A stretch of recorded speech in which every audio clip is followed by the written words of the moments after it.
Pag-usapan naman natin ngayon, ano ang mas may benefit o ano gusto nyo? Cold shower o hot shower? Kanya-kanyang comment, okay? Bibigay ko yung, actually pareho may benefit eh. May taong bagay hot shower, may taong bagay cold shower. O, tingnan natin ha. So ito, cold shower. Yan ang mga benefits. Merong less muscle soreness, less muscle fatigue, improved circulation. Doc Lisa, dito ka Doc Lisa. What's so great about cold shower? Umpisahan natin muna yung cold shower ha. Ano benefits ng mahilig sa malamig? Pag malamig kasi, napapakalma niya kung meron kang pangangati. Okay? Kung may itchiness. Pampagising ang cold shower. Sa mga mas bata, pwede ang cold. Okay? Nakaka-increase din ng circulation yung cold eh. Kasi parang malamig masyado sa labas, nagko-constrict yung mga blood vessels sa labas, kaya yung mga blood vessels sa loob ng katawan, mas dumadami ang blood flow. Pinipilit niya maging mainit kasi malamig eh. So yung katawan mo ang more metabolism, pipilitin niya labanan yung lamig, papainitin niya. So bawas calories pa yun. Actually nakakapayat. So pampagising, reduce muscle soreness kung mga post-workout, meron din yan. Pwede rin magpapayat kasi nga tinataas mo yung metabolism mo. Maganda rin sa skin, di ba? Pag may mga eye bags, di ba? Pag malamig, mas nawawala. So, pwede to sa tingin ko kung bata-bata pa, sa mga kabataan. Pero kung may edad na, tapos very cold, pipilitin yung katawan na gagawa ng init, sa tingin ko mahirapan. So, sa kabataan, itchy skin, pwede to. So, number 1, it calms itchy skin. Yan. Kung nangangati, lalo na yung mga may eczema. Yung hot shower kasi, nakakakati. Hindi nyo ba napapansin? Pag mainit ang shower nyo, para ba't ang kati-kati? O, explain ko mamaya. Pampagising sa umaga. Kung ang shower mo sa umaga, cold pwede. Di ba? Pero pag gabi na, matutulog ka na, baka hindi ka makatulog dito. Medyo masya-shock ka, di ba? Sa lamig, di ba? So, tataas ang oxygen intake, bibilis ang heart rate mo, mas gising sa inaantok. Tataas ng circulation, tulad na sinabi ko. Pagtama ng cold water sa katawan natin, pati sa kamay, sa paa, so, yan o, nagko-constrict sa labas, dumadami ang circulation sa deeper tissues. Ayan o. Para ma-maintain yung init ng katawan. So, medyo papahirapan mo konting katawan mo. Bawas calories ka dyan. Nababawasan yung muscle soreness. Ito, sa mga athletic na pwede po yan. Tapos, pag cold shower, nakakapayat din. Oo, may sa tingin nila nakakapayat din siya. Ayan o. Siguro, more bibilis ang metabolism. Tsaka, pwede rin makasunog ng body fats. Number 6, nakakaganda ng skin at hair. Okay? So, kung gusto natin ng cold water kasi pinapakonstrict niya yung blood flow at pinapaganda yung glow ng skin natin. Ano naman ang problema sa cold shower? Ito ang problema. Pag kayo ay may sakit, okay? Mahina ang katawan, may edad, baka hindi mo na kaya yung cold. 'Di ba? May sakit na siya eh. O matanda na eh, pipilitin mo pa, baka mahirapan ang immune system natin. Kung malamig na yung panahon, o nalalamig ka na, tapos malamig ulit, baka hindi mo kakayanin. 'Di ba? Lalo na sa mga may edad. Usually, pang bata to eh, mas maganda siya. O, yun lang. So, kung may sakit na, mahina immune system mo, doon na tayo sa lukewarm or medyo hot na shower.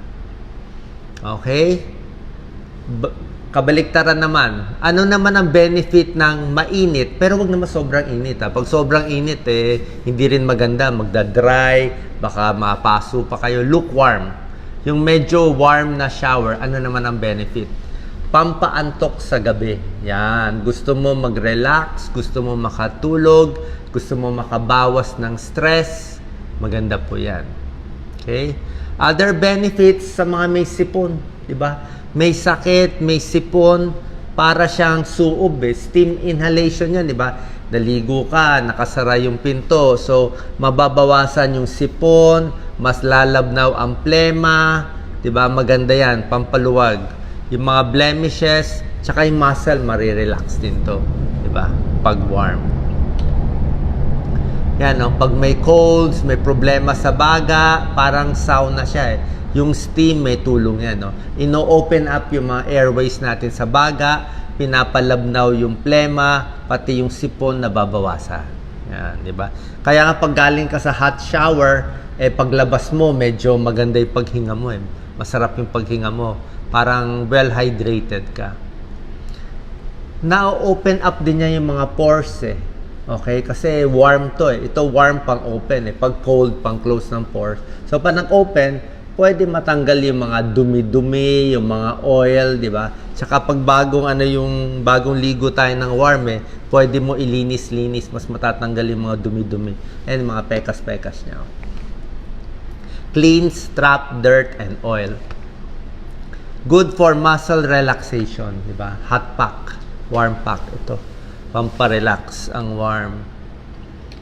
No, kaya magde-decide. Ang problema lang dito sa hot, kung meron kang eczema, okay? May pag-aaral, yung hot shower, meron tayong mga mast cells. Ito may mga histamine na nakaka-allergy, parang kumakati. So, mapapansin mo, pag hot shower, itong mast cells natin, naglalabas ng histamine, biglang mangangati ka, kamot ka ng kamot. Okay? Ito lang pinaka-disadvantage. So, tingnan nyo lang. Kaya nga sabi nga, pwede naman lukewarm muna, tapos sa dulo malamig na para hindi ka mangati. Yan, tingnan natin. So, which is better? So, kanya-kanya po, pero para sa akin, mas gusto ko lagi ang lukewarm, medyo mas mainit, lalo sa gabi kasi ako naliligo, 'di ba? Pero kung mainit ang panahon sa umaga, wala namang masama, pampagising ang cold. So, comment po kayo kung ano mas bagay sa inyo. Pero sa mga seniors, suggestion ko, lukewarm, mas maganda. Okay? Pag sobrang lamig, baka hindi nyo kayanin Actually, may pasyente ako dati, may heart attack, heart disease Naligo na sobrang lamig. Sa sobrang lamig biglang sumakit yung dibdib Hindi baka mag-constrict din yung blood vessels sa puso. Paano naman yung tamang paraan na pag-shower? Okay, short tips lang to. Dapat ideal temperature. Sabi ko nga, medyo lukewarm. Ang gusto ng dermatologist. Hugasan mo na yung sa ulo. Yan, basain ang buong katawan. Kailangan basang-basa bago lalagyan ng sabon. Kundi sayang yung sabon. Tubig ang pangtanggal ng dumi.